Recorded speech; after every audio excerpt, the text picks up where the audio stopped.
Internet back up. Just been doing a ton, and I hope I'm in the screen here. Hopefully. I guess we're going to use these. I guess we're going to use the new TVs as monitors. Maybe. So it might be easier for us to read. Why didn't we think of that before? I don't think that's going to be long enough. We'll have to prop it on. Yeah, we should have probably figured that out beforehand. My wife's over there, like we're going live in 1 minute. She's over here nailing the board up against the wall. Just finished the kids' class. We're good at multitasking, aren't we? Yeah, I think so. But we should probably do some jiu-jitsu. Probably. Yeah. All right, get started. Well, all right then. I'll join you in a second. I kind of need a partner. I'm coming. That's not gonna fit. Sure, well. Where's your HDMI? Right there. Mom, you can bring my phone over here. Secretly, I'm hoping she drops my computer so I can buy another one. Funny. Oh man. So if you guys have any questions, anything you guys want to cover, please throw it out there. I'm not sure how many more of the Facebook lives we'll be able to do, or YouTube lives that, for example, too. We may do some back at the bunker again, depending on how the whole thing turns out. I mean, we're opening at least in a modified version on the 26th, Tuesday, right after Memorial Day. And we're doing our best to kind of figure out, really, I mean, there's just so many things that we have, so many hoops we got to jump through, but we're excited that we can actually open. But the classes are going to be, the class times are definitely going to change.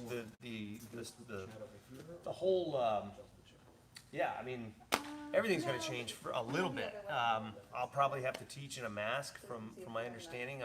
We're reading through the rules and trying to come up with the guidelines that fit our academy and fit really the state's guidelines. So we're kind of we're excited. We're looking forward to getting back in action, but scheduling might be a little tricky at first. But we'll figure it out, and we'll probably, even for open mats, we'll have to do. Everybody's going to have to be. You're going to have to schedule in. I know nobody on YouTube really cares about this, but for our students at home on Facebook, yeah. We're going to turn that way to read questions now. But my eyes, I need my readers. Unless you want, I can't really put side to side here. It's not really helpful to me. Can you read the questions? I can. Seriously? Yeah. My eyes are going bad. Last 2 years, they're shot. They're Do you, gone. want, do you want me to put them I'm both becoming up an old here? man. I used to have perfect vision, better than perfect vision, and That's okay. now it's. I can put them side to side. Yeah. If you I want. can see mine. I think you're overthinking it. I think we probably should have the cameras over here. What if you're underthinking it? Well, I don't know how. This is what we had. That's fine. You were building a wall. Yes, I was. I was building a wall. Why are you all the way back there? I don't know. I was trying to read the screen. Oh. Well, now you're too far away. Can you read it now?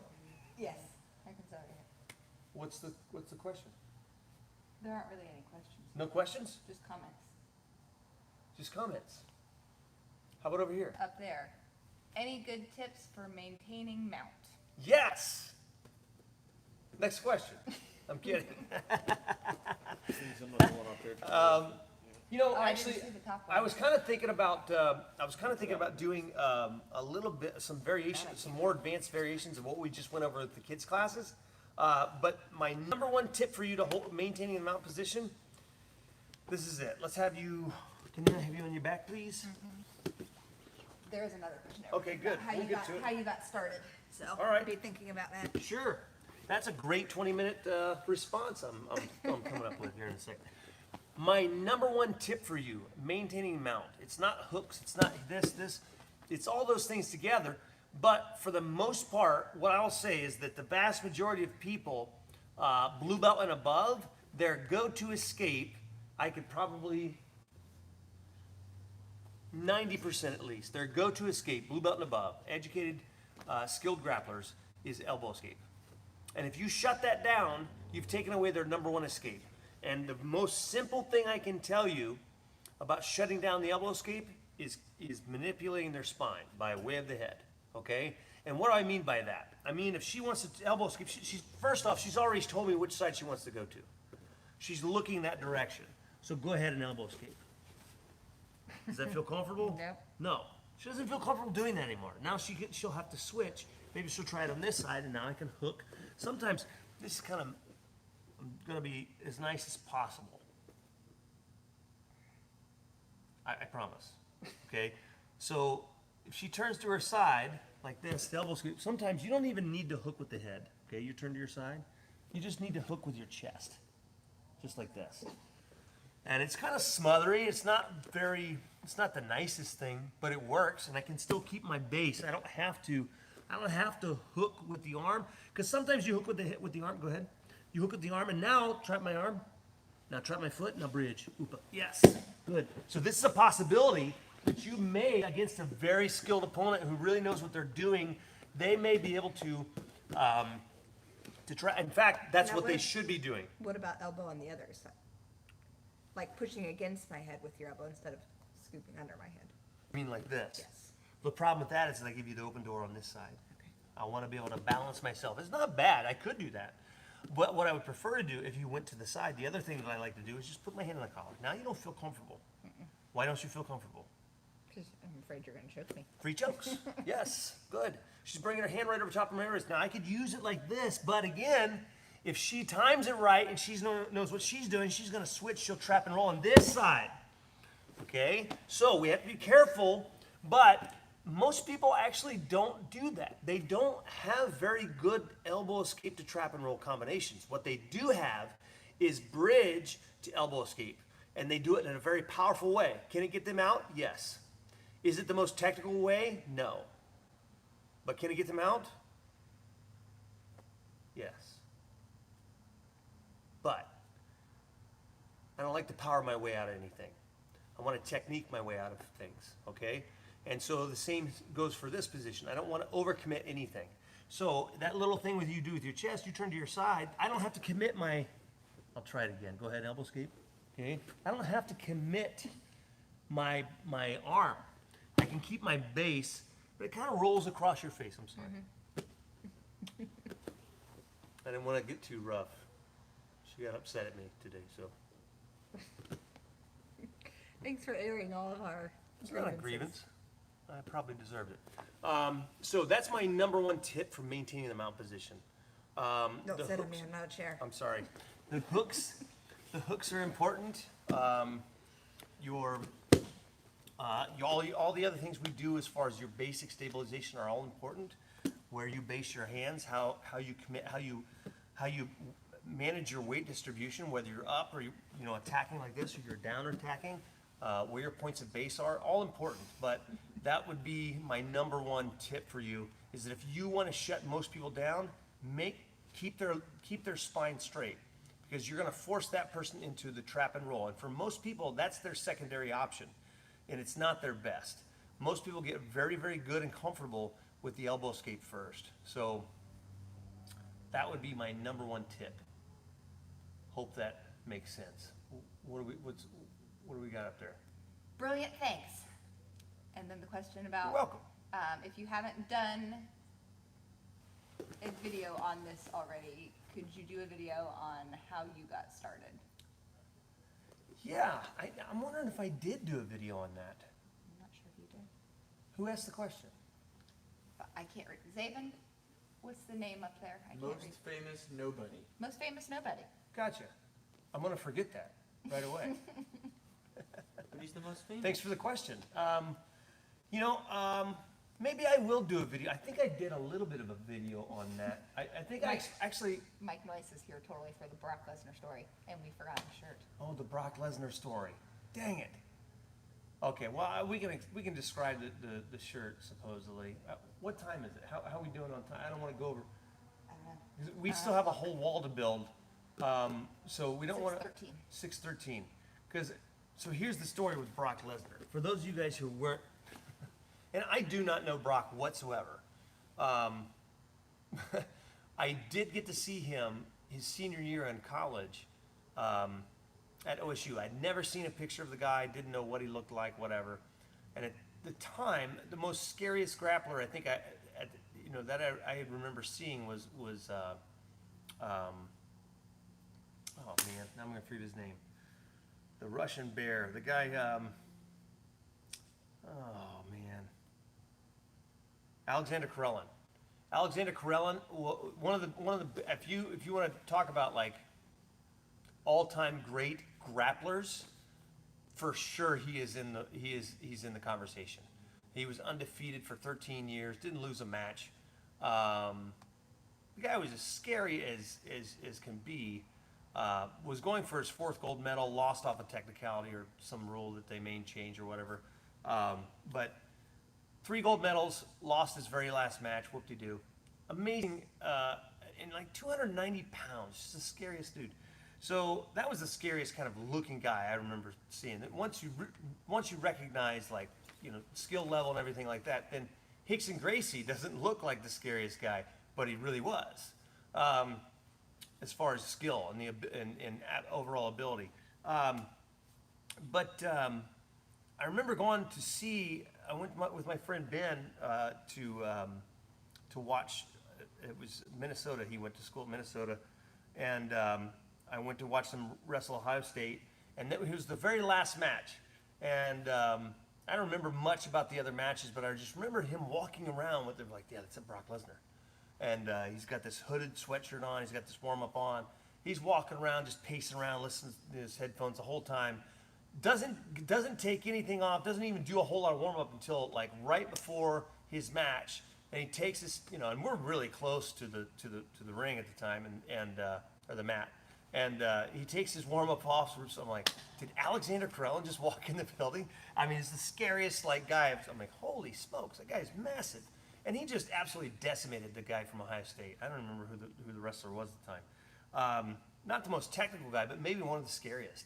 But anyway, he got in the UFC. We watched his first match at the UFC at a friend of mine's house.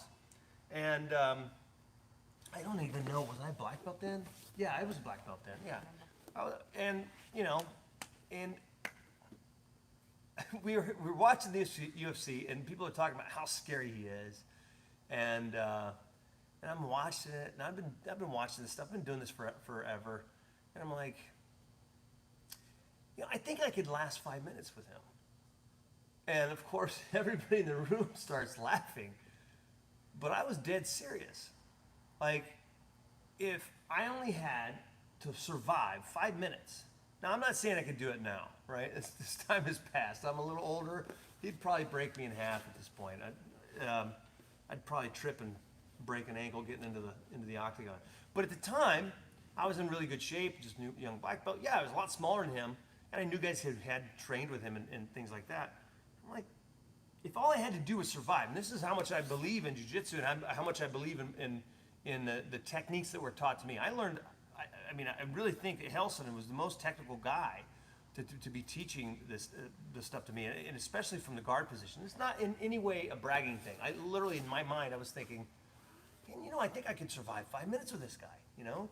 And so nobody really believed me, and I'm like, I'm going to go on a campaign. I'm going to actually try it and see if I can put this together. I had a friend who trained here, he wrestled at Iowa State and wrestled in college same time as Brock. So they knew each other, and they were around the same circles. He was a wrestler, or I'm sorry, he was a coach at Ohio State. Fantastic wrestler, and he's like, I'll wear that shirt for you. My wife made up this shirt. It was the Black Knight from Monty Python's Search for the Holy Grail. You know, where he gets his leg chopped off. He's like one leg, right, one arm. How about you? Or maybe no arms. Your arm's off. No, it's not. Eventually he had nothing. And he just wouldn't give up, I right? can't remember the Like, picture on his the arm's shirt. off, he's just sitting there with a stump, and he's like, it's a draw then. So, It's just a flesh wound. Just a flesh wound. So, she's got this picture of Brock Lesnar as the WWE champion, like, you know, and the Black Knight is got, like, kicking him. He's one one leg. He's trying to kick Brock Lesnar. I can't remember the title or what she put on the It was shirt, but it was Survive for five. That was the campaign. Yeah. Survive for 5. Dead serious or seriously dead. Yes.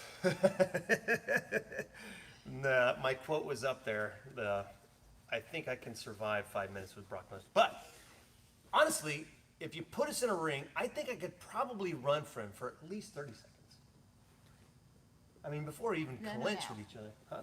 Then or now? Now maybe not so much, but at the time I was, you know, pretty spry. I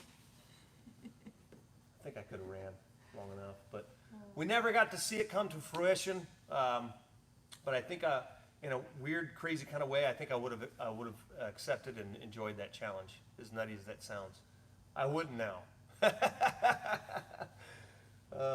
But anyway, that was my Brock Lesnar story. It really wasn't that fantastic of a story. I probably shouldn't have taken up everybody's time on YouTube with that one. I probably could have just told that to this. Yeah. Now it's out on the interwebs, and somebody's going to send that to Brock Lesnar, but like, yeah, this guy thinks you could beat your butt. You didn't say that. You just I said you did. could survive. I could have. I think I could have. Just had to survive. Yeah. That's all I had to do. My defense is good. So, anyway. Let's see here. What was I going to go over? Yes. Some of this stuff, I know what I want to share. We were going over some of the elbow escape stuff, elbow escape, the trap and roll stuff, kind of along the lines of what we were talking about at the beginning. But with the kids, one of the things that she had not seen before, and I don't think Zaven had either, was, and I don't do this very often, where you come here like this and you press it out and you're having a hard time scooping the foot. So here like this, and you're trying to drag the foot, but you can't do it. Sometimes you can come underneath like this and scoop the foot up with your, like use your foot like a shovel, and then come here like this. So it's a quick transition, so where you scoop it up, you lift it, you catch the foot just for a second here, and then you make this transition, and now you can continue doing your elbow escape the normal way. One thing that I like personally that I've added in myself, I don't think I've ever shown you this either,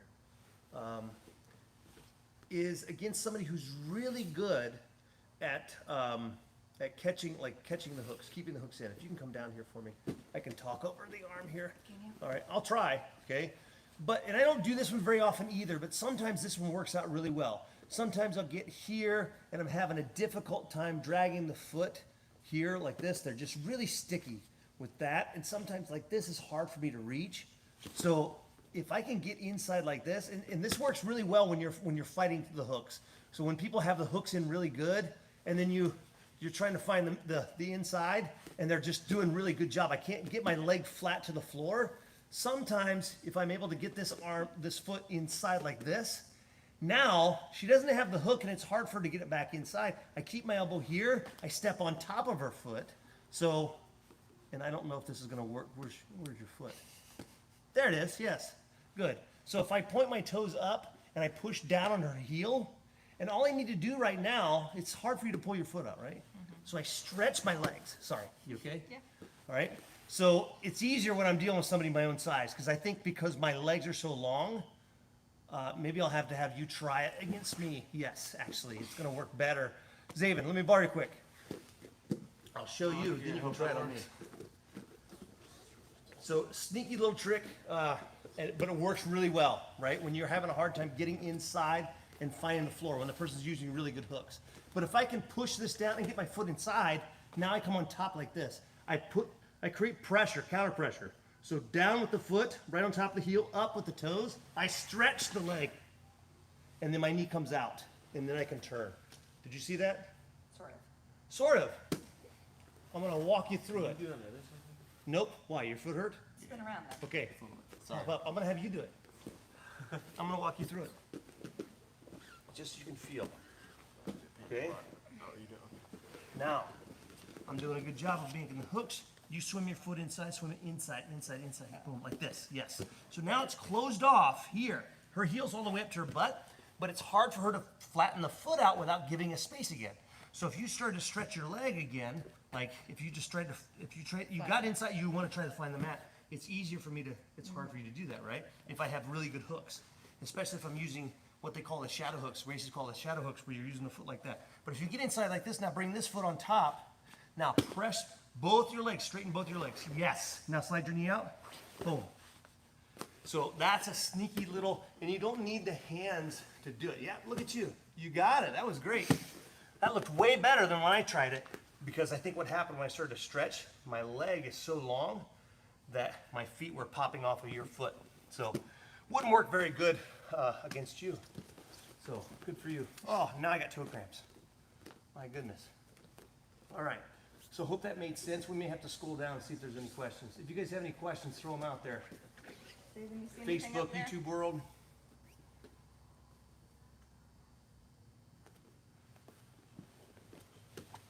He's pretty fat now, so maybe. That's referring to the block, wasn't it? No, I mean techniques. Uh, We don't need to make the whole thing about Dan Brock West, Lesnar. Dan West still has faith in you. Who does? Dan West. Thanks, Dan. Still survive 5 minutes. Yes, survive for 5.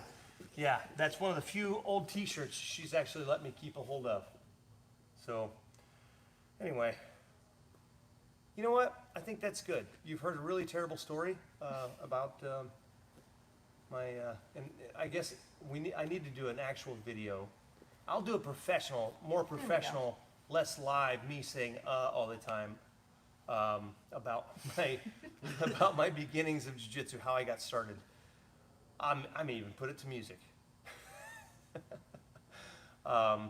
nothing fancy or anything like that, but it was, to me, it was very impactful. There were certain things that really stood out. And there were a few things that might have been unique for certain people in that time period. So I would love to share that, and I will do that in another video. Yeah, and if we are able to, we will be back here at noon on Saturday. If you all want to join us, Zaven, get ready to turn the lives off so that way it doesn't look awkward with me walking up there and saying goodbye and all that stuff. Just keeping filler going now. That's it. Thanks, guys. We'll see y'all soon.